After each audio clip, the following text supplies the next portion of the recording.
Hello, good morning everyone. Very good free IELTS classes. I am Tanu Virmani here, an IDP certified trainer plus a TEFL TESOL certified trainer too. So I'm back with my speaking module today. Today is a live session 1, which is about introduction to IELTS speaking.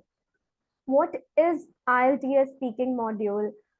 Know about the format of IELTS speaking module and the corrections also and the evaluation also. So today we are going to discuss about what is IELTS speaking, what is the format of an exam, and how your scores are evaluated, how did the examiner provides you your band scores. So let's move forward and talk about the speaking module in detailed manner. So IELTS speaking test, it actually evaluates your proficiency in your spoken English. How well you can speak in English is going to be assessed here. Speaking test, it remains same for both the modules, for both the test takers, whether it is for academic or for the general training candidates. It is conducted face to face. So it is one-on-one with the test taker and the trained examiner, and all of your speaking test is completely recorded. That means when you are dictating, when you're speaking up your answer, it is going to be recorded examination. You will be in your front of your examiner that I told you 1:1. Now the speaking test is made up of 3 parts, and the time duration for the speaking module is 11 to 15 minutes. Now, when is this going to be conducted? When you schedule your exam for reading, writing, and listening, your speaking test will be conducted either on the same day when you have your RLW, or it can be a week before or after of your scheduled exam. Now, suppose you have your you have your reading, writing, and listening on 21st. So your speaking, either it can be on the same day, very few chances, or it can be a situation when it have it on 3-4 days before, a week prior, or after of your scheduled exam. You can get this notification, you will get this notification from the IDP that your speaking is on so and so day. One advantage nowadays IDP is having is that you can schedule your speaking exam according to your preference. When you do book your RLW, you can schedule your speaking dates as per your convenience. You can have the calendar when is the speaking module or what are the slots for the speaking module. Then you can book your speaking test accordingly, right? Or either what you can do is you can wait for letting IDP confirm your speaking test date and go on that day, right? Now, what is speaking test? Speaking test consists of 3 tasks. You have 3 parts here. First one is task 1. Now, what is task 1? Task 1 is basically an introduction, a kind of an interview. Next is task 2. Task 2 is called as long turn round, which you people usually called as Q card. That means task based card. And task 3 is about discussion. That means follow up questions, more in detail, more in depth questions. So let's talk about all these 3 parts in a detailed manner. Part 1, as I told you, it's an introduction, it's an interview. So here examiner will be asking you some general questions about yourself. And there will be familiar topics like home, family, work, study, interest. That means they will be asking you some questions on your likes and dislikes. And this part of speaking test is for 4 to 5 minutes. Whole of your speaking will be conducted in 11 to 15 minutes. So you can say that yes, 11 to 15 minutes, your speaking test will be done. Part 2 is a cue card round. That means a long turn. Here they will give you a topic. You have to talk about that topic. 1 minute will be given to prepare for that topic. And after that, you have to speak for at least 2 minutes. Now, examiner, once they provide you 1 minute, they will be looking at the timer. 1 minute is for preparation and then 2 minutes is to speak for it. Once you complete your 2 minutes, examiner will then ask you rounding of questions. That means 1 or 2 questions will be on the same topic to finish this part of the text. That means part 2, which is for 3 to 4 minutes, will be covered here. Then comes your part 3. Now part 3 is a follow-up round. It's a discussion round. Now here examiner will be asking you further questions related to the topic in your part 2. These questions, they allow you to discuss more abstract ideas. That means you have to talk about more opinionated answer. You have to discuss here. You have to analyze your answer here. You have to speculate your issues. This part 3 is for 4 to 5 minutes. You have to give here more detailed answer. Now let's look at in detailed manner what kind of questions do you get in the part 1, part 2 and part 3. So as I told you, part 1 is more about introductions and questions on the familiar topic. It is for 4 to 5 minutes. Now part 1 test starts once examiner will be asking you the very first question that you have to tell your name. What is your name? And you have to show your identity. That means they'll be looking at your identification here. Now, once done with the introduction, examiner will be greeting you. You will be greeting the examiner and you both will be telling your names and then showing your identity. Once this is done, they will be asking you general questions about yourself. That means where you live, where are you from, and what you are doing currently. Are you working? Are you studying? Do you work or study? Once you finalize your answer that you work or study, then again you will be facing some questions about familiar topics. They may ask you what kind of music do you like? Do you like cooking? What kind of weather do you like? What kind of movies do you like? So what do you prefer? You will be asked on 1 to 2 topics here. That means not only music will be covered, they may cover topics like music, cooking, or they may cover 2 topics like weather or movies, right? They may ask you about your hometown here. What kind of hometown do you live in? What kind of accommodation do you live in, right? So we'll be looking at some of the questions also. Now, examiner, how they do is they have a scripted questions with them and they are listening to your answer and they want you to extend your answer. That means you cannot answer your question in single sentence or single word. Do you like music? Yes, I like music. No. You have to extend your answer.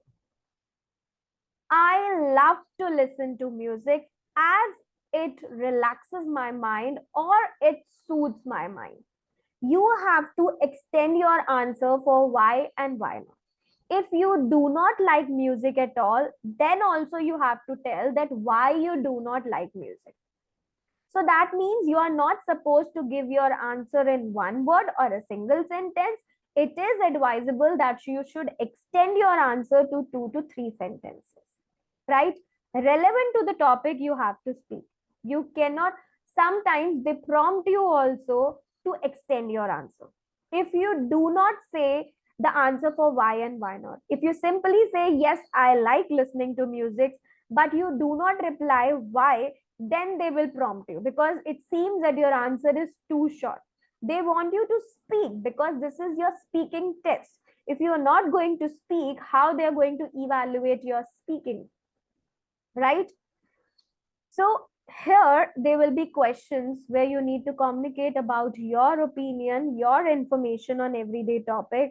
They will be checking your speaking ability here.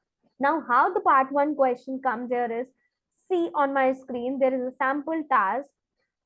Let's talk about your hometown or village. First question, what kind of place is it? So you have to answer again about the type of place.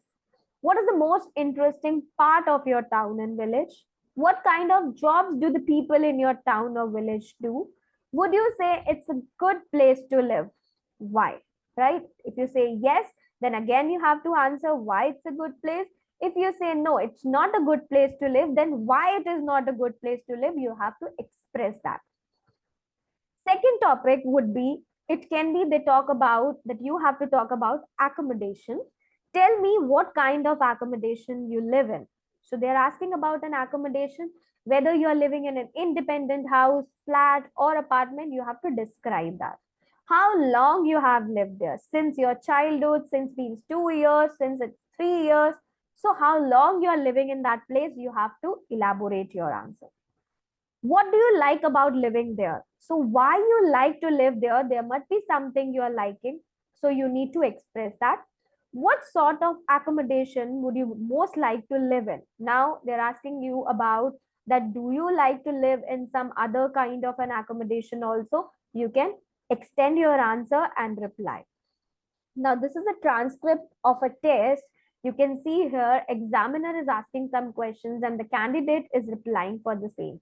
So first question asked by the examiner is what kind of place it is, because they're asking about the hometown, and the candidate says it's a quite small village. So he described his village, talking about the kilometers also. It's 20 kilometers from Zurich and it's very quiet. That means talking about the place, how is the environment there, right? And we have only little, that means talking about the areas nearby, two little shops, because most of the people work in Zurich are oriented to the city, so they are connected to city. So he described his village here.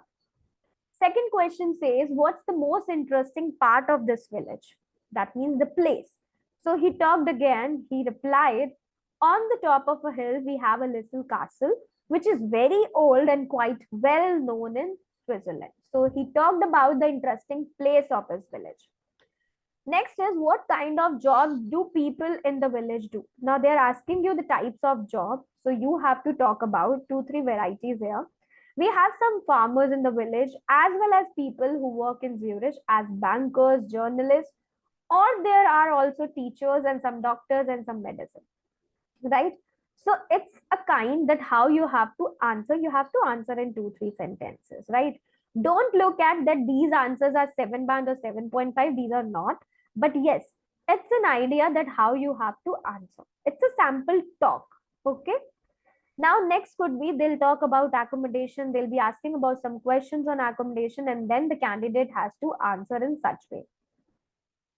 Moving forward to the part 2. As I told you, part 2 is a cue card topic, which is about 3 to 4 minutes.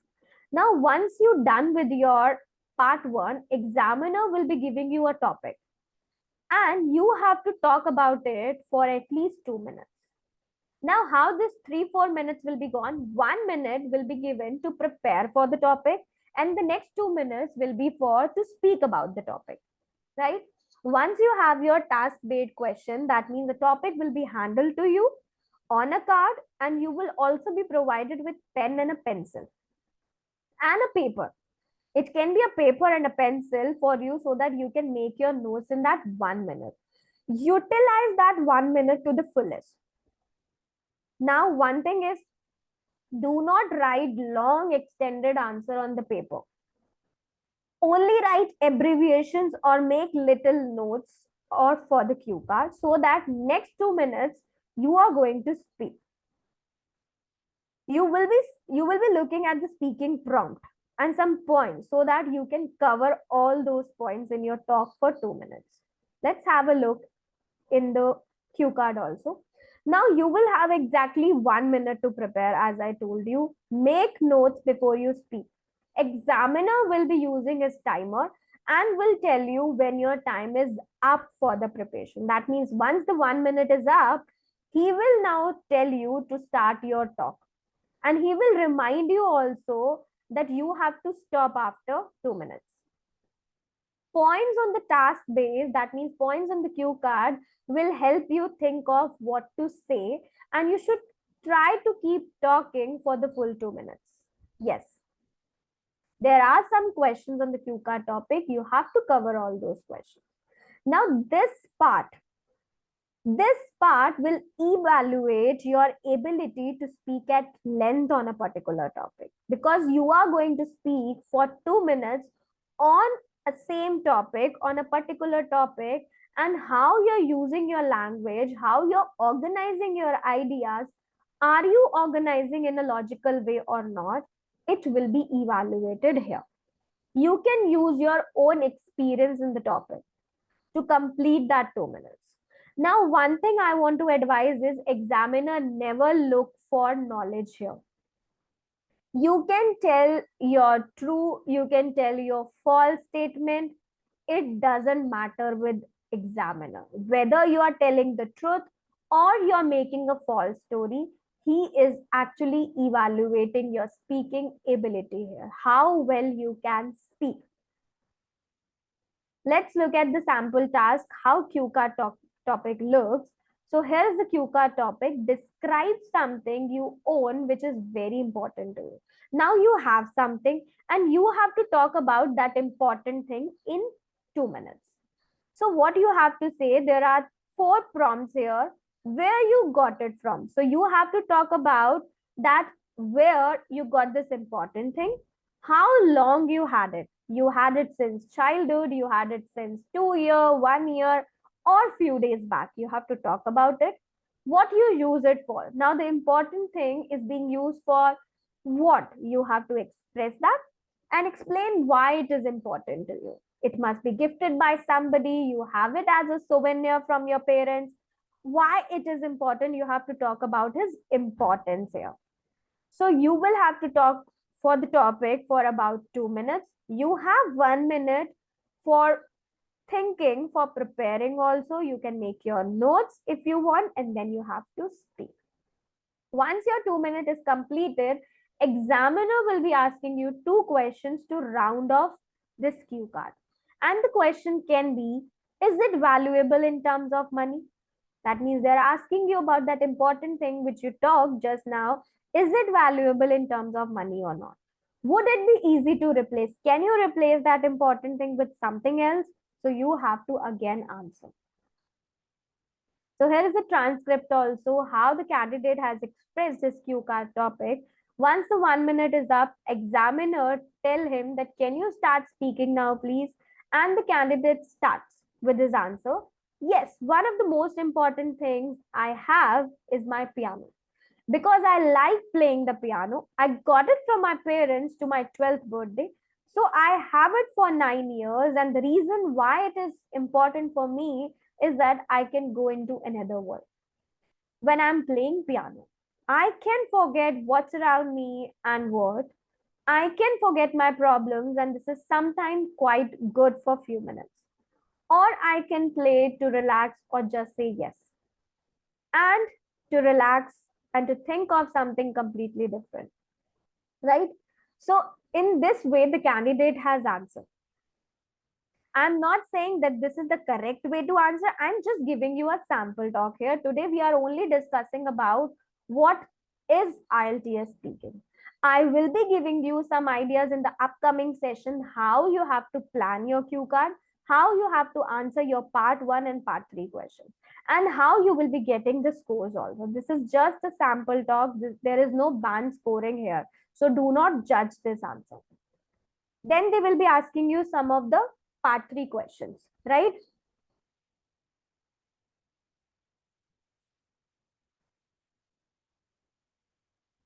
Now let's look at part 3 topic. Now part 3 is, as I told you, follow-up questions. This is a discussion round. Now here, this round will be for 4 to 5 minutes. Part 1 is 4 to 5, part 2 is 3 to 4, and this is also 4 to 5. So questions in the part 3 will be connected to the general topic that you already spoke in part 2. Here, the topics are more general and abstract also, so that you can show the examiner, are you able to express and justify your opinion or not? Do not give your personal answer here, right? If they ask you some questions, I'll give you an example also. You have to analyze here, you have to discuss here, and you have to speculate about the topic. That means more detailed answer, more in-depth answers will be demanded here. So if I suggest you that in part 1, you have to speak for 2 to 3 sentences, here you can speak for 3 to 5 sentences. If your long-term round, suppose your cue card topic was about beautiful place to visit in your city. That means you talked about describing a beautiful place in your city. Then your part 3 question can be, do you think it's important to maintain beautiful places in your city? So that means now they're asking you, what is your opinion? How you're going to analyze this answer and discuss, right? Let's look at the sample task here. Now, what happens here is that, are you able to communicate your comparison based answers or not? Part 1, you talked about personal topics, that means what you like, what you dislike. Part 2, also you shared your experience, your story about Q card topic, that what is the thing you own and that is important to you. But part 3 is more related to general topics, no personal here. So here they are basically checking your ability, that can you express or justify your opinion or not, right? So see the part 3 questions here. What kind of things give status to people in your country? Do not answer in your own perspective. That means you cannot start your answer with that I have this thing and this thing provide me status.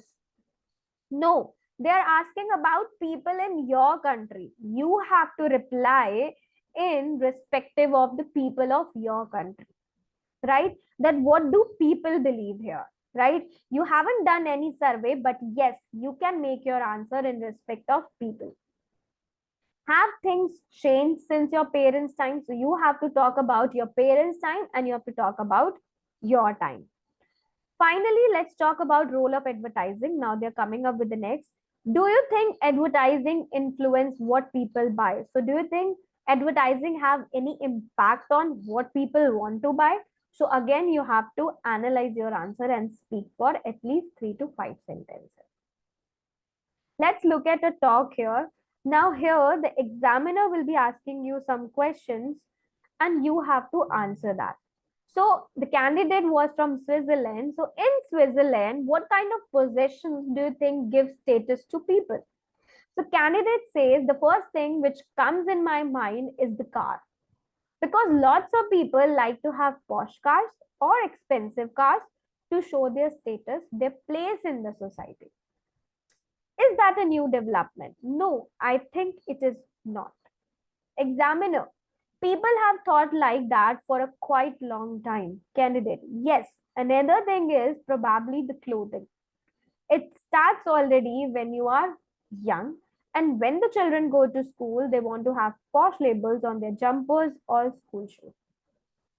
So again, there is a transcript of part 3 questions. What do you think of this way of thinking? I need to have a car or certain clothes to show my status. So candidate said probably it's sometime a replacement for something you don't have. So if your wife has left you or your girlfriend, you just buy some new, I don't know, new watches or new clothes to make you satisfied again, right? So how he's giving the answer? He's answering every question in at least 2 to 3 sentences. Now, once you know the format, the structure of speaking test, you should know that how your band scores are calculated, how you will be getting the band scores from the examiner, how your speaking is evaluated, right? So we will be looking at the speaking evaluation. Your band scores are calculated on the basis of speaking band descriptors. Now, what is speaking band descriptor? Speaking band descriptors are the set of your assessment criteria, which examiner use to evaluate your speaking performance. Now, these band descriptors, they are same for both academic as well as the general training candidates, because the speaking test is same for both. Now, this criteria is divided into 4 categories, right? And you will get band scores from 0 to 9. Now, fluency and coherence is the first category. Second is lexical resources. Third is grammatical range and accuracy. And the fourth word is pronunciation. Now, what do band descriptors mean? We will have a look at this, each category in detail, and we will be looking at how examiner will use these descriptors to evaluate your skills, right?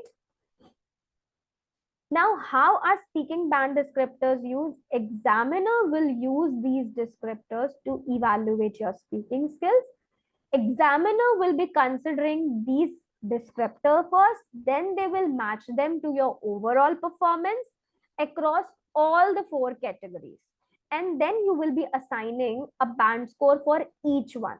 That means for all four categories, you will be getting the band scores, and then your total band score is calculated from 0 to the 9.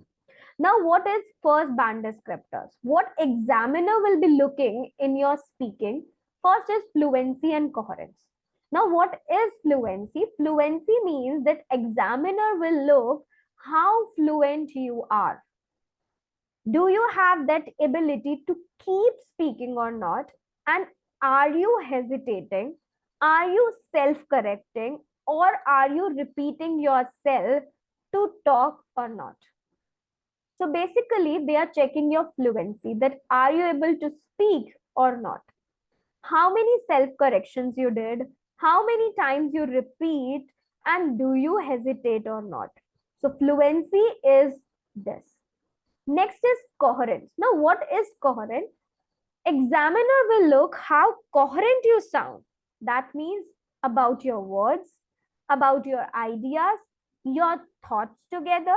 How do you arrange those ideas? How do you connect your phrases from one to two? How basically, logically, you arrange your ideas and how you keep on moving to another point. That will be evaluated. Now, coherence means basically how do you connect your ideas? One statement to another statement, how you're connecting will be evaluated here. Some connecting words which you can use here is first, second, next, then, another thing, well, I believe. You can use these words to connect your one statement to the another statement, right? Let's talk about second band descriptor, which is lexical resources. So in short, lexical resources is something which is about using the right words and phrases. Your uncommon vocabulary, unfamiliar vocabulary you have to use. Now they check your ability, that are you choosing the right words or the phrases to express yourself or not.